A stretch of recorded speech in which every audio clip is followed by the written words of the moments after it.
पूरा विश्व नए जियोपॉलिटिक्स में चल रहा है। चीन के फॉरेन मिनिस्टर वांग यी भारत दौरे पर आए हैं। वो मिलेंगे विदेश मंत्री जयशंकर से। यह मीटिंग बहुत महत्वपूर्ण है। बीच में आपको पता है गलवान के बाद भारत और चीन के रिश्ते में एक कड़वाहट आ गई थी। चीन की विस्तारवाद नीति हमेशा से रही है।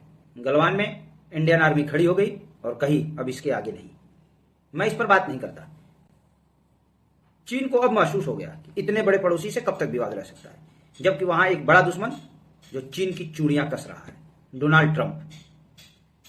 दूसरी तरफ ये न्यूज चैनल और अन्य लोग जो हिंदी चीनी भाई भाई का नया मोहब्बत बता रहे हैं, उसके पीछे एक दो और कारण हैं। एक तो यह है कि डोनाल्ड ट्रंप से नया टैरिफ खतरा आ गया है। फिर भारत के साथ मिलकर चलो सबसे लड़ाई मत करो। दूसरी चीज यह है कि चीन को लगता है कि रसिया और यूक्रेन की लड़ाई अब खत्म हो सकती है। रूस यूक्रेन की लड़ाई खत्म होने के बाद सबसे ज्यादा फायदा भारत को होगा और रसिया को, लेकिन नुकसान जेलेंस्की के बाद सबसे बड़ा अगर नुकसान किसी का होगा तो वो चीन का होगा। क्यों चीन का होगा मैं बताता हूं। पूरी दुनिया की नजर गाजा में बमबारी चल रहा है, यूक्रेन ने ड्रोन भेजे, रसिया ने बैलिस्टिक मिसाइल मारी, ये पिछले 3 सालों से देख रहा है। चीन की तरफ ध्यान देना ही विश्व भूल गया था और चीन अंडर द रडार चुपके से अपने आप को तगड़ा मजबूत कर रहा था। अपने प्लेटफॉर्म, अपने वेपन, अपनी फौज, अपनी इकोनॉमी, सबको मजबूत करने में चीन लगा हुआ था। कोविड के बाद चीन को बहुत बड़ा झटका लगा था। इतना बड़ा झटका था जिसे चीन उभर पाना बड़ा मुश्किल हो रहा था। फिर उसके लिए रसिया और यूक्रेन की लड़ाई एक वरदान की तरह साबित हुई। सारी की सारी दुनिया चीन को ब्लेम कर रही थी कि तुम्हारी वजह से कोविड हुआ, लाखों लोग मारे गए। सब चीन को अचानक भूल गए और पूरे विश्व की नजर रूस की तरफ हो गई और चीन कवर फायर में चुपचाप फ्लाई द अंडर रडार स्वयं को मजबूत करने लगा। अब चीन समझ गया है कि ट्रंप पीछे पड़ गए हैं तो लड़ाई तो आज नहीं तो कल समाप्त ही होगी। ट्रंप युद्ध समाप्त करवा कर ही मानेंगे, लेकिन फिर उसके बाद पूरी दुनिया की नजर चीन की तरफ आएगी। इसलिए वो भारत की तरफ दोस्ती का हाथ बढ़ा रहा। ट्रंप कहते हैं कि जिनपिंग का एक बयान है वो ताइवान पर तब तक कब्जा नहीं करेंगे जब तक ट्रंप राष्ट्रपति है। डोनाल्ड ट्रंप की आदत है हवा में फायर करना, सो वो कर रहे हैं। लेकिन चीन इस मुद्दे पर कुछ नहीं बोला।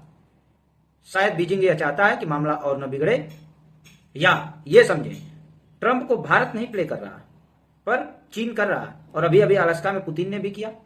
पुतिन ने क्या कहा, अगर आप राष्ट्रपति होते तो क्या रसिया और यूक्रेन की लड़ाई होती? बिल्कुल नहीं होती। आप पीस के प्रेसिडेंट हैं। अब पुतिन के जेब में ट्रंप। पुतिन को क्या चाहिए? ट्रंप उनकी बात माने और ट्रंप को क्या चाहिए? पुतिन उसकी तारीफ करे। अलास्का में यही तो हुआ। सारी की सारी शर्तें पुतिन ने मनवा ली और उसके बदले में पुतिन ने ट्रंप को बाबा जी का ठुल्लू दे दिया। शर्तें सब अपनी मनवा ली और यह कह करके कि साहब आप जैसा राष्ट्रपति न हुआ है न होगा। आप 2022 में होते तो यह लड़ाई होती? कभी नहीं होती। इतने के बदले ट्रंप ने सारी शर्तें मान ली।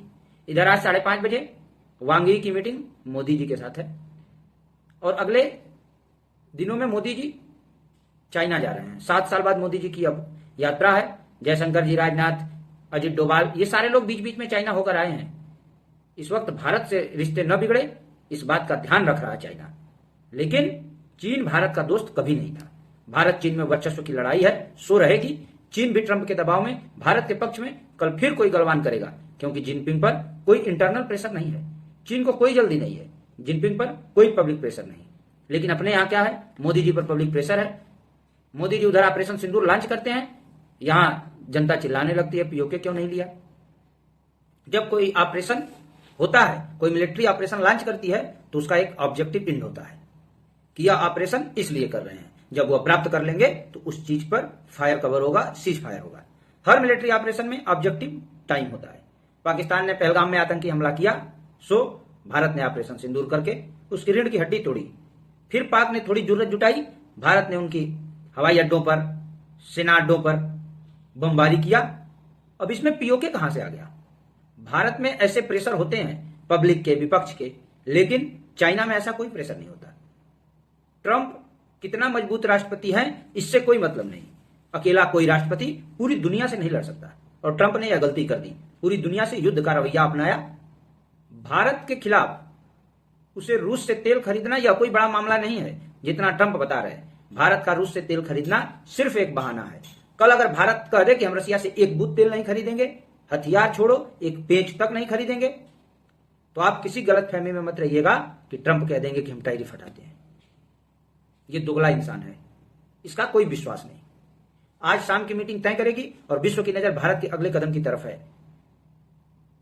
मोदी जी को लगातार पुतिन अपडेट दे रहे हैं, अलास्का जाने से पहले, अलास्का से आने के बाद। उधर जेलेंस्की भी भारत से बात कर रहे हैं।